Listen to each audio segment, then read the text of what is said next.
일생이라는 여정은 기쁜 일도 많지만 대체적으로 고달프고 또 고통이 많은 것 같습니다. 그러나 그렇게 남몰래 눈물 흘리며 살아왔어도 우리가 기쁨으로 나아가야 할 이유가 있습니다. 그것은 마지막 날에 하나님께서 대적들을 심판하시고 우리를 주님의 품에 안아주셔서 어머니가 자식을 위로함 같이 위로해 주실 것을 우리는 믿고 확신하기 때문입니다. 그래서 우리는 세상의 걱정과 염려 속에서도 그리고 대적들의 박해 속에서도 하나님께 감사와 기쁨으로 나아갈 수 있는 것입니다.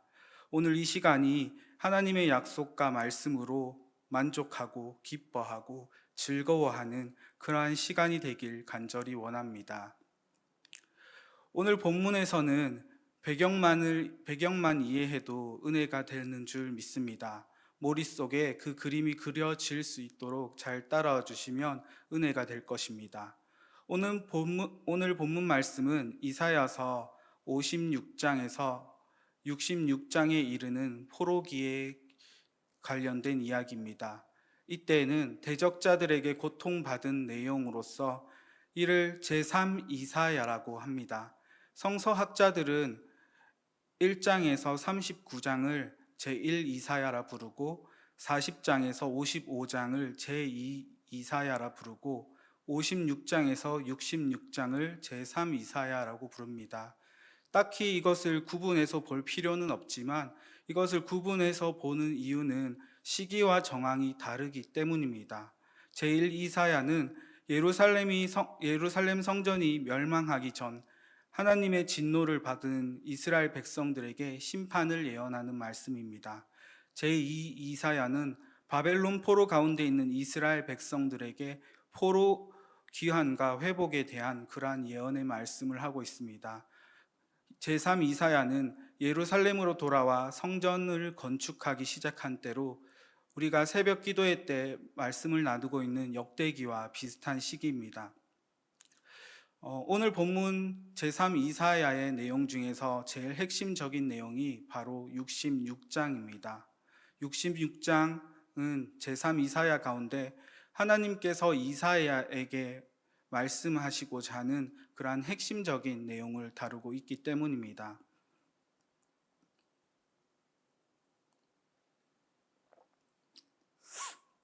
당시 배경에 대해서 이야기해드리면 처음에는 포로 귀환을 한다고 모두가 기뻐하며 성전 건축을 하였습니다. 그러나 힘있고 악한 무리가 성전을 지배하였고 제사를 드리기 위한다는 말로 세금을 걷기 시작했습니다. 심지어 앞에서 경건한 척, 기도하는 척 그렇게 하지만 약자들이 제사를 드리는 것을 허용하지 않고 금식하는 절기에는 앞에서는 금식하고 뒤에서는 심지어 돼지고기를 먹고 성전을 유린하고 있었습니다. 처음에는 모두가 포로 생활이 끝나면 금빛 소망과 꽃길을 걸을 줄 알았습니다.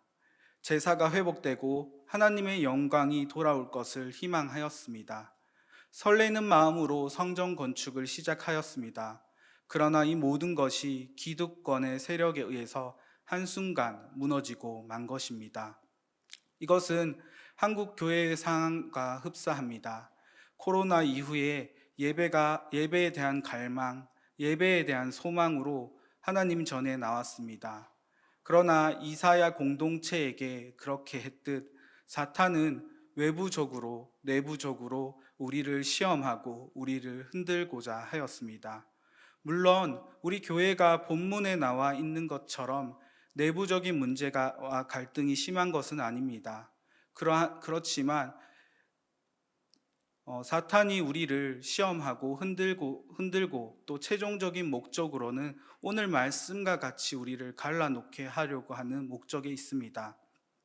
그래서 그러한 차이가 있지만 우리가 내부적인 문제도 또 본문과 그 동일한 가운데 우리가 살펴보고 또 우리가 어떻게 하나님께 나아가야 할지를 다시 한번 기억해야 합니다. 이들은 스스로 교회를 떠나고 각종 다툼과 쫓겨나듯 교회를 떠나는 부류도 있습니다. 거룩하고 정결한 제사를 소망했던 이스라엘 백성처럼 한국교회 많은 사람들이 지금 교회를 떠나고 있는 것입니다. 사탄은 인간의 갈급한 마음, 조급한 마음을 욕심으로 바꾸어 놓게 합니다. 우리가 갈망했던 예배의 소망이 간절할수록, 그리고 그것이 조급할수록 사탄에게 이용당하기 쉬운 것입니다. 그러한 가운데 우리가 반드시 있어야 하는 것이 오늘 말씀에서와 같은 믿음과 확신입니다. 오늘 말씀처럼 한국 교회가 점점 어려움에 처한 상황 가운데 있지만, 그리고 또 실제로 이러한 일들이 우리 교회 외에도 갈라서고 다투고 하는 그러한 문제가 있지만, 우리는 오늘 말씀을 통해서 그리고 성령님의 인도하심으로 깨어 있어야 한다는 것입니다. 본문에서 이러한 갈등이 한순간에 찾아온 것이 아닙니다. 다윗 시대까지 거슬러 올라가서 그 말씀을 살펴볼 수가 있습니다. 다윗이 수도를 예루살렘에 옮기는 과정에 있었습니다. 그 옮기는 과정에서 법계의 문제가 있었기 때문에 법계와 장막의 문제로 정통 제사장인 아비아달을 제외하고 사독을 제사장으로 임명하였습니다. 그런데 이 문제가 다윗이 죽은 이후 솔로몬과 아도니아의 왕권 다툼이 있었는데, 정통성 있는 아비아달은 아도니아를 지지했고 사독은 솔로몬을 지지하였습니다. 솔로몬이 왕이 되면서 아비아달 세력은 그런 세력과의 싸움에서 지게 되었습니다. 그래서 죽임은 면하였지만 아나돗이라는 곳에 귀향하게 됩니다. 이 귀향한 것이 얼마나 큰 형벌인지 말로 설명할 수 없습니다. 말이 귀향이지, 아나돗은 예루살렘이 위에 있다면 그 밑에 아나돗이라는 곳이 있습니다. 바로 그 아래 있는 도시에서 예루살렘의 다윗을 통하여서 솔로몬을 통한 그러한 예루살렘의 영광을 눈으로 볼 수 있었을 것입니다. 예루살렘에서 찬양과 하나님의 영광이 울려 퍼질 때마다 가슴 아파 눈물을 흘렸을 것입니다. 그러다가 사독계열 제사장도 또 아비아달 제사장도 함께 포로로 잡혀가게 됩니다. 포로기 가운데 사독계열 제사장들은 제사장이란 이름으로 비교적으로 재산과 지위를 인정받았습니다. 그러나 아나돗 사람은 재산도 없고 타지에서 오로지 노예 생활을 감당해야 했습니다. 이 사람들은 이렇게 포로 생활이 너무나 힘들고 어려웠습니다. 예루살렘으로 돌아올 그날을 너무나 기다렸습니다. 때가 되어 하나님께서 이스라엘 백성들을 구원해 주시고 예루살렘으로 돌아올 수 있게 되었습니다. 얼마나 그 마음이 기뻤겠습니까? 복귀를 했을 때 하나님의 성전을 짓고 하나님께 제사를 드리고 하나님의 영광을 바라보기를 얼마나 희망했겠습니까? 그러나 그것도 잠시였습니다. 기득권이었던 제사장들은 페르시아의 연줄이 닿아서 제사장직을 독점하고 만 것입니다. 성전을 짓는 척 하면서 자신들의 배를 채우고 술과 돼지고기로 자신들의 배를 기름지게 하였습니다. 여기서부터 오늘 본문이 이어지는 것입니다. 이들은 하나님께 부르짖었습니다. 성전과 제사가 회복되고 하나님의 영광이 돌아온다고 하셨는데, 그런 하나님은 도대체 어디에 계십니까? 라고 묻고 있습니다. 이러한 외침에도 오히려 성전에서 쫓겨나고 말게 됩니다. 이들은 이사야 공동체를 쫓아낸 무리들은 오히려 금식하는 날, 금식하는 절기에 잔치를 열며 성전을 유린하였습니다. 계속해서 그들은 물었습니다. 하나님은 진정 그런 분이십니까? 라고 되묻고 또 되물었을 것입니다. 이러한 상황에서 성전에 쫓겨난 이사야 공동체에게 하나님은 말씀하셨습니다. 나는 성전에만 머물지 않는다라는 것과 그러한 하나님이 안식할 초소는 죄로 물든 성전이 아님을 말합니다. 성전에서 쫓겨난 이들에게 하나님을 예배하며 하나님께 영광을 나타내고 싶은 그 무리에게 이 말은 꿀과 같은 말이었을 것입니다. 이 문제는 다른 어떠한 문제도 아닌 성전의 문제가 아니라 결국 죄의 문제였던 것입니다. 이사야 공동체들이 하나님 앞에 온전히 나아가길 원했지만 그러한 것도 잠시 이스라엘 성전에서 쫓겨나고 말았기 때문입니다. 그들은 온전히 하나님을 찬양하고 영광 드리길 원했는데 세력을 갖춘 그러한 무리들이, 힘 있는 무리들이 자신들은 모든 절기를 지키지 않고 하나님께 예배하지도 않으면서도 그들의 예배를 이사야 공동체에 대한 책망으로 그들이 쫓겨나게 된 것입니다. 그래서 하나님은 성전에만 머무시는 것이 아니라 머무시는 분이 아님을 이야기하면서 또한 이들을 위로하시며 이들에게 나타냈습니다. 악인들도 마음이 가난하고 심령이 애통하는 자들도 다 내 손으로 지었노라. 그리고 마음이 가난하고 심령이 통회한 자, 내 말을 듣고 떠는 자들을 내가 돌볼 것이다 라고 이야기합니다. 상식적으로 당시 이스라엘 백성들이 보았을 때는 성전을 다시 짓고 또 그렇게 제사장 자리에 있는 그들이 옳은 자들이었을 것입니다. 그런데 하나님은 그렇게 이야기하고 계시지 않습니다. 하나님은 인간이 세운 그러한 성전에만 머무는 것이 아니라 하나님의 백성 가운데 부르짖고 하나님의 백성 가운데 애통하며 하나님의 영광을 높이는 자들에게 머무심을 이야기합니다. 하나님의 전능하심과 임재하심은 그들에게 있었던 것입니다. 거룩해 보이는 성전이라 할지라도 인간이 하나님의 임재를 결정할 수 없습니다. 오직 마음이 가난하고 심령이 통회하며 겸손한 자에게, 그리고 주님의 말씀을 듣고 떠는 하나님을 경외하는 자에게 임재하신다는 것을 말씀하신 것입니다. 악인들의 제사는 소를 잡는 큰 제사도 살인하는 것과 다름없다라고 말을 하십니다. 또한 순전한 양으로 예배를 드리는데 개의 목을 꺾음과 같기에 부정하고 가증하다라고 이야기합니다. 우리가 어려움 속에서 살아가며 또 하나님께 많은 은혜 가운데 이 자리에 있습니다.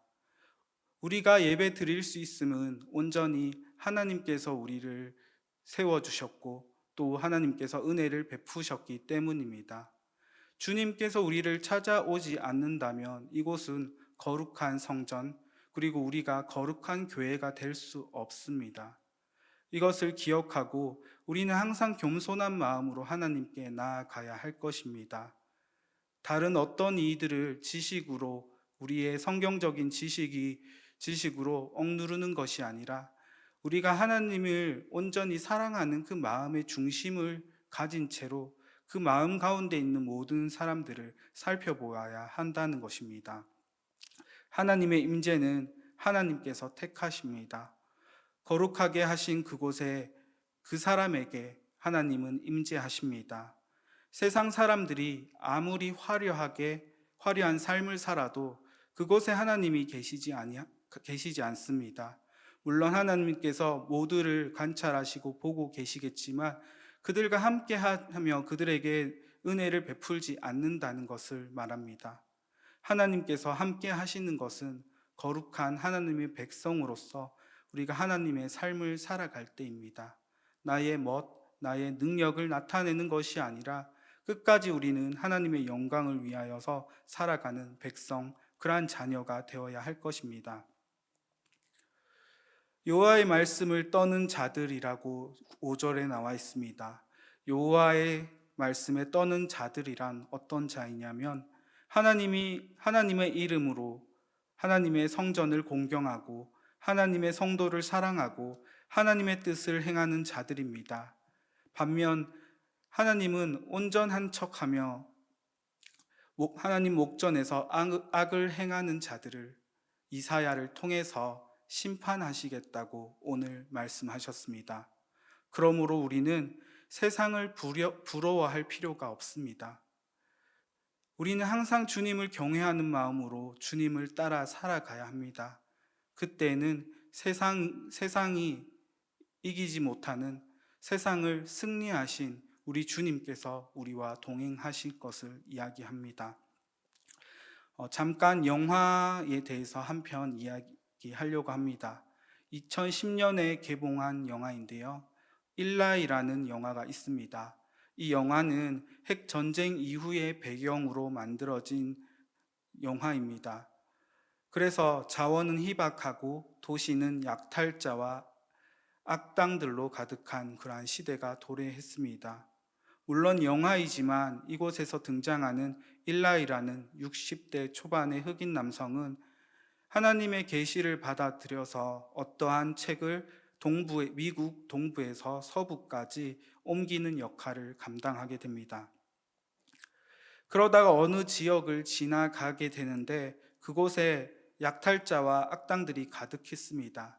특히 카네기라는 악당이 등장하는데 그는 우물을 장악하고 통제해서 음식과 물을 교환하는 방식으로 착취를 하고 있었습니다. 심지어 카네기는 더 큰 야망이 있었습니다. 종말에 가까운 시대에 자기를 위한 법을 세우고 미국 전역을 통제하며 더 높은 자리에 올라가고 또 위대한 인물로 불려지기 원했던 것입니다. 그래서 부하들을 시켜서 아무도 거들떠 보지도 않았던 그러한 책을 수집하고 있었습니다.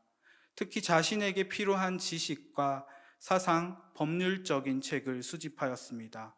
그러던 어느 날에 일라이가 나타났습니다. 그 이후의 내용은 일라이가 가지고 있는 책을 뺏고 또 지키기 위한 그러한 혈투가 벌어집니다. 결국에는 60대의 이 흑인 남성은 책을 빼앗기고 말게 되었습니다. 그러나 책을 빼앗겼지만 조력자를 통해서 그 지친 몸을 이끌고 서부로 향하게 됩니다. 책을 빼앗고 지키기 위한 그러한 혈투 속에서 일라이는 몸은 망가지고 또 육체는 더 이상 걷지 못할 위기에 있었습니다. 그럼에도 일라이는 인류의 회복을 위해 지식과 자료를 수집하던 그러한 서부 어느 장소에 도착하게 됩니다. 그가 도착해서 이렇게 말하였습니다. 킹 제임스 바이블을 가지고 왔소라고 말입니다. 킹 제임스 바이블은 영어 성경이었고 또 점자로 된 성경이었습니다. 그런데 일라이는 그 책을 빼앗기고 말았습니다. 그렇지만 동부와 서부를 오는 과정에서 모든 성경을 암기하고 외우게 되었습니다. 그가 가능한 이유가, 그가 그 일들을 감당할 수 있는 이유가 건강도 아니고 나이도 아니고 맹인이었기 때문에 가능했던 것입니다. 맹인이었기에 그러한 기억력이 좋았고 카네기에게 빼앗긴 성경도 점자로 된 성경책이었습니다. 영원히 사라질 줄 알았던 그러한 성경은 일라이를 통해서 한 권의 책으로 재탄생하게 됩니다. 그리고 지친 일라이는 생을 마치고 영화가 끝이 납니다. 영화이지만 상식적으로 노년에 이르는 남성이, 그것도 맹인이 보도로 이것을 운반했다라는 것은 불가능에 가까운 일이었습니다.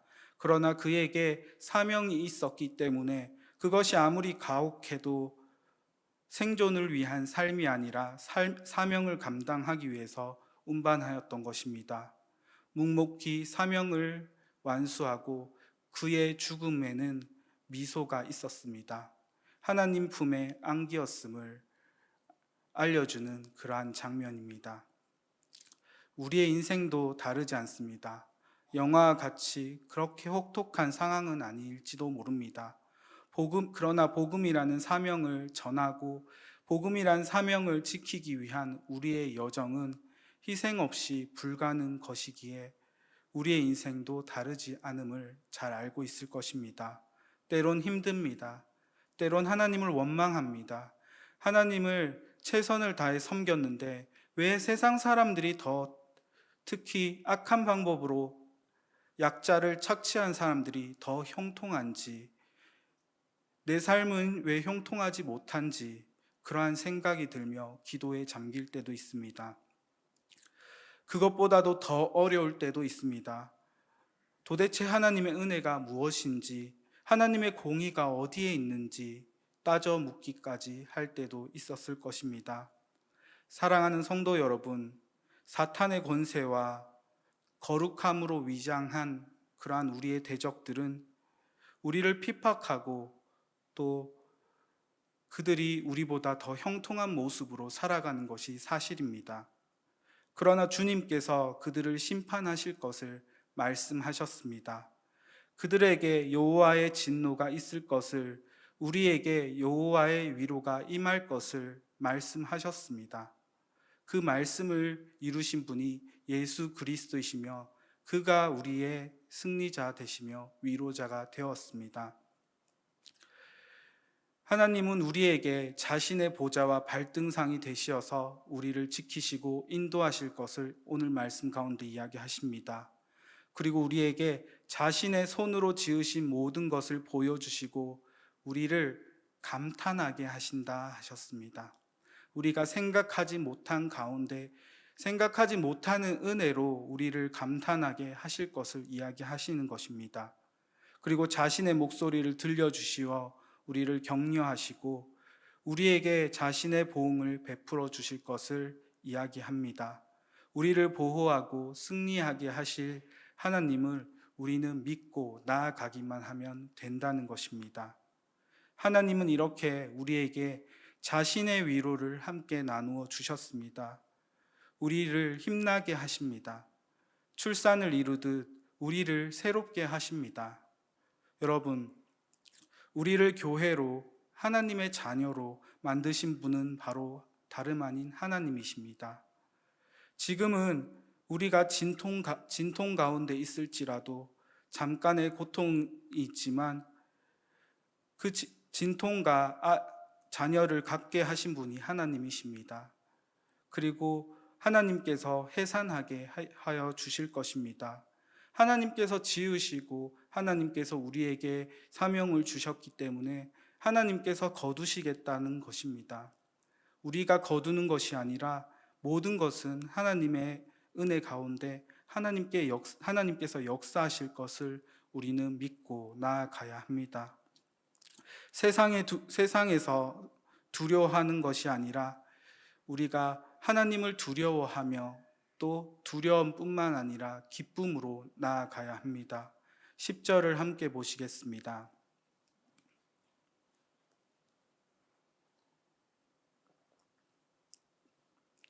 예루살렘을 사랑하는 자들이여 다 그 성읍과 함께 기뻐하라. 다 그 성읍과 함께 즐거워하라.